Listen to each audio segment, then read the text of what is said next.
Bonjour, pour bien comprendre ce qu'est une estimation, nous allons voir sur un exemple concret ce qu'est un intervalle de confiance, puis l'origine de cette formule. Dans une ville de 15 000 habitants, vous faites un sondage pour le maire et sur 200 personnes sondées, vous constatez que 55% ont l'intention de lui donner leur voix. Pouvez-vous lui annoncer qu'il est presque sûr d'être réélu?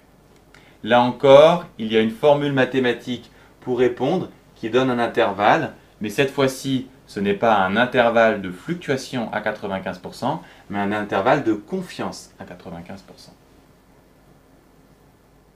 Donc ici, cette formule dépend de deux paramètres, f et n. F signifie fréquence, elle va être associée au 55% et vaut un nombre entre 0 et 1, donc 0,55. Et n est associé à un effectif, mais attention, ce n'est pas 15 000, c'est le nombre de personnes sondées. De façon générale, c'est la taille de l'échantillon, donc les paramètres sont les suivants. Pour appliquer cette formule, il faut vérifier les conditions de Moivre-Laplace. Notez qu'ici, la fréquence est notée f et pas p comme habituellement. Les conditions sont vérifiées, donc on applique la formule. Celle-ci signifie que le maire a 95% de chance d'avoir un score compris entre 47,9 et 62,1. Autrement dit, il est possible qu'il ait 48 ou 49%. Il a donc de bonnes chances de gagner, mais n'est pas presque sûr de gagner. Notez que dans une estimation, la fréquence est toujours associée à la taille de l'échantillon. Vous pouvez également remarquer qu'on ne s'est pas servi de la taille totale de la population de la ville. Que la ville fasse 2000 habitants ou 3 millions, ce résultat reste valable. Enfin, il est important de comprendre le sens de ce que fait une estimation. Elle prend des informations sur une partie de la population pour essayer d'extrapoler sur l'ensemble de la population. Cette formule de l'intervalle de confiance à 95% avec ses conditions d'utilisation est à connaître par cœur. Il est intéressant de remarquer que plus l'intervalle est restreint, plus votre estimation est précise. Et il est très facile de trouver la largeur de l'intervalle. En effet, on s'écarte de 1 sur racine de n, plus 1 sur racine de n ou moins 1 sur racine de n de notre valeur f. Donc la largeur de l'intervalle vaut 2 sur racine de n. Cette formule qui vous donne la précision de votre sondage ou de votre estimation est à connaître par cœur, car on vous demande très souvent quel nombre de personnes il faut interroger pour avoir une précision donnée. Par exemple, dans le sondage précédent, on avait une précision d'environ 15%. Si le maire vous demande d'avoir un sondage avec une précision de 2%, il faudra que 2 sur racine de n fasse 2%, autrement dit 0,02. Et cette équation est très simple à résoudre, ce qui nous donne un nombre de personnes interrogées égal à 10 000. Maintenant, si vous voulez comprendre d'où vient cette formule de l'intervalle de confiance, suivez la fin de cette vidéo, sinon passez directement à la suivante qui vous permet de savoir quand il faut appliquer cette formule et quand il faut appliquer celle de l'intervalle de fluctuation. Nous avons vu qu'une estimation consiste à déterminer un pourcentage sur la population totale ou sur un tout à partir d'une partie sur laquelle on connaît l'effectif et la fréquence.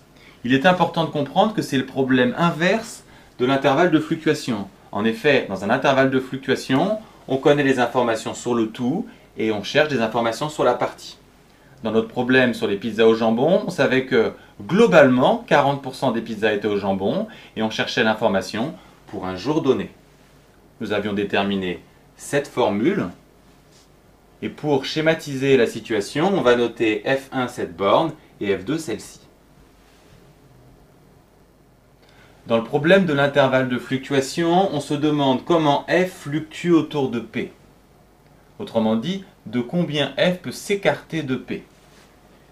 On sait, d'après nos calculs, que f a 95% de chance de se situer entre f1 et f2.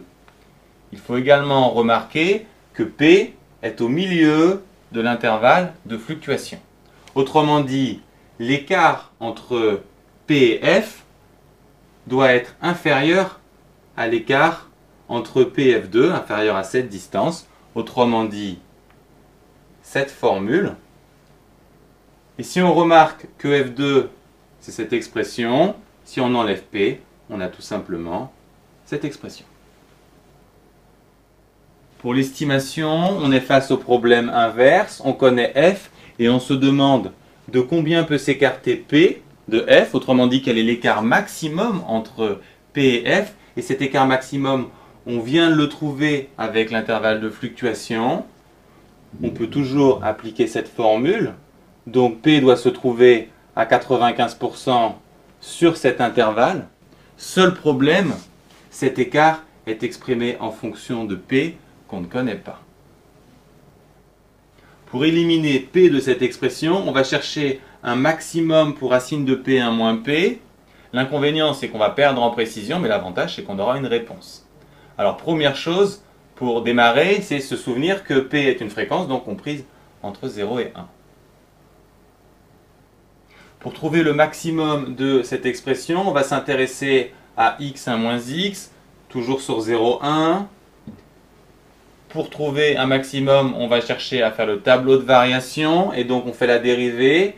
Et quand on dérive, c'est plus intéressant d'avoir une forme développée. Puis on dérive, on obtient 1 moins 2x. La dérivée est positive sur les x inférieurs à 1,5, d'où le tableau de variation suivante. La fonction grimpe sur cet intervalle, puis descend. Le maximum est donc atteint en 1,5. Il vaut 1/4.